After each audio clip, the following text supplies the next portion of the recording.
뇌하수체는 뇌의 정중앙 하단에 있는 콩알만한 조직인데요. 뇌의 시상하부라는 부분에 의해 조절됩니다. 이곳에선 주로 호르몬을 생성하여 혈액으로 분비하는 역할을 하는데요.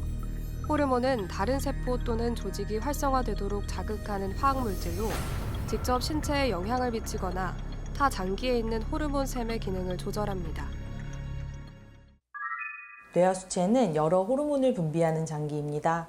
이렇게 여러 호르몬을 분비하는 세포들이 비정상적으로 증식하게 되면 뇌하수체 선종이라는 종양이 발생하게 됩니다. 이 중에서 프로락틴 호르몬을 과도하게 분비하는 종양을 프로락틴 분비 뇌하수체 선종이라고 하며, 프로락틴은 유즙 분비 호르몬으로 이를 과다 생성하는 종양이 발생하는 경우 이로 인해 여러 증상들이 나타날 수 있습니다. 뇌하수체 종양에는 여러 종류가 있으며 분비하는 호르몬의 종류에 따라 나뉩니다. 일반적인 뇌하수체 종양이 특정 호르몬과 관련이 없거나 다른 호르몬을 분비할 수 있는 것과 달리 프로락틴 분비 선종은 특별히 프로락틴이라는 호르몬을 과도하게 분비하는 특징이 있습니다. 프로락틴 분비 선종이 우리 몸에 미치는 영향은 호르몬의 영향과 종양 자체에 의한 영향으로 나누어 생각할 수 있겠습니다. 프로락틴이 과다하게 분비되면 이로 인해 남성과 여성 모두에서 호르몬의 균형이 깨질 수 있습니다.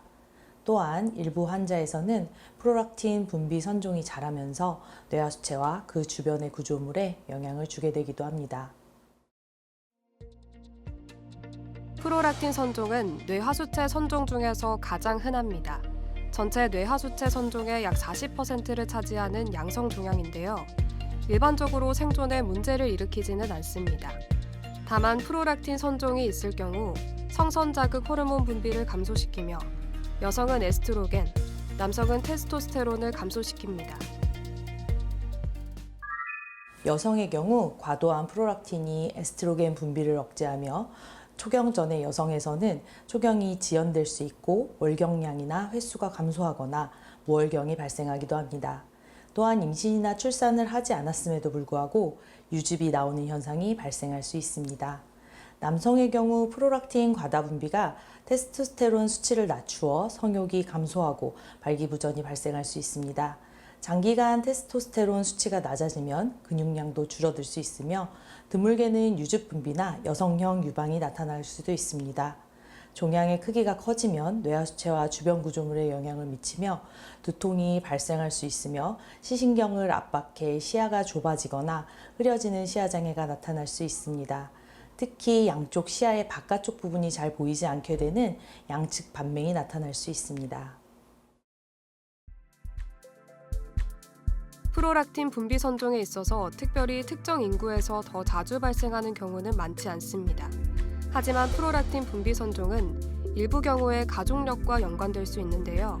대다수의 프로락틴 선종은 산발적으로 발생하지만 드물게는 유전적 요인이 관여해 가족 구성원 중에 프로락틴 분비 선종을 포함한 뇌하수체 종양 환자가 있는 경우가 있는데요. 만약 가족력이 있다면 유전적 조건을 확인하는 것이 필요할 수 있겠습니다.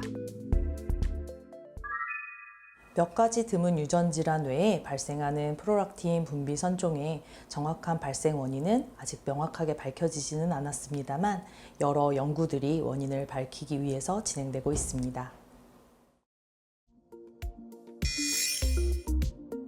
프로락틴 분비 선종의 진단은 주로 혈액 검사와 MRI 검사를 통해 이루어집니다. 이 과정은 프로락틴 수치를 측정하고 종양의 존재 여부와 위치를 파악하기 위해 진행되는데요. 혈액 검사를 통해 프로락틴 호르몬 수치가 정상보다 높은지 확인합니다. 프로락틴 분비 선종이 있으면 혈중 프로락틴 농도가 많이 증가하는데요.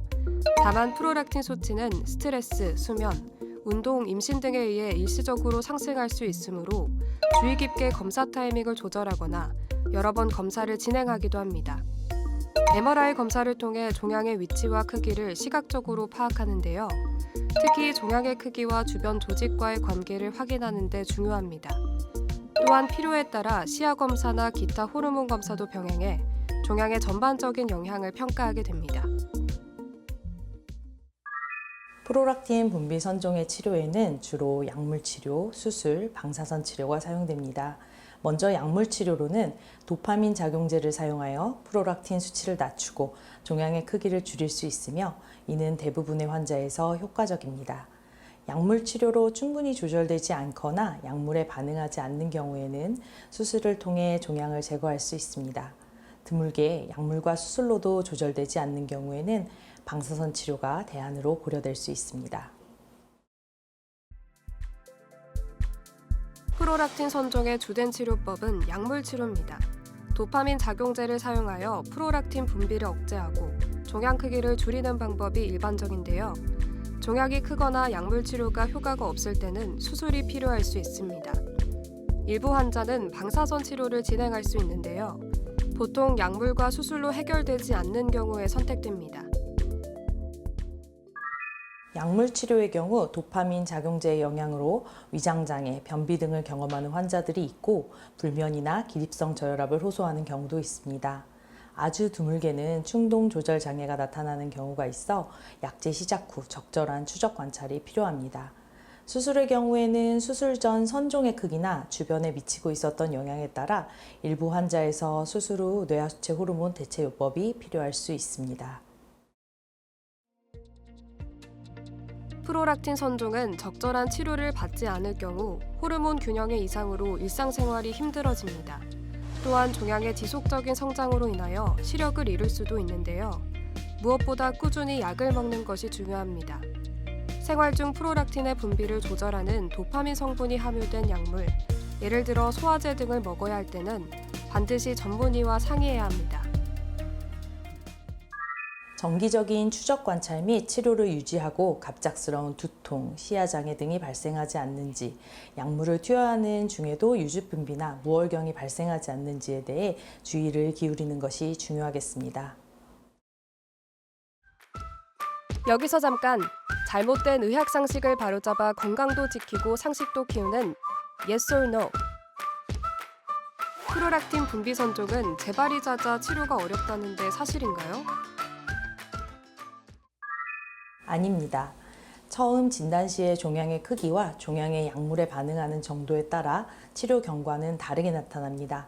약물 치료를 시작하는 경우 충분한 기간 동안 약물을 사용하고 영상 검사 및 혈액 검사상 약제 중단 가능성을 충분히 검토하고 중단하게 되며 정기적인 검사를 시행하여 약제가 다시 필요한지를 결정하게 됩니다. 미세 프롤락틴 분비 선종의 경우 수술로 완전히 제거했을 경우 재발이 흔하게 나타나지 않는 것으로 알려져 있습니다. 잘못된 의학 상식 깨치기 Yes or No. 두 번째.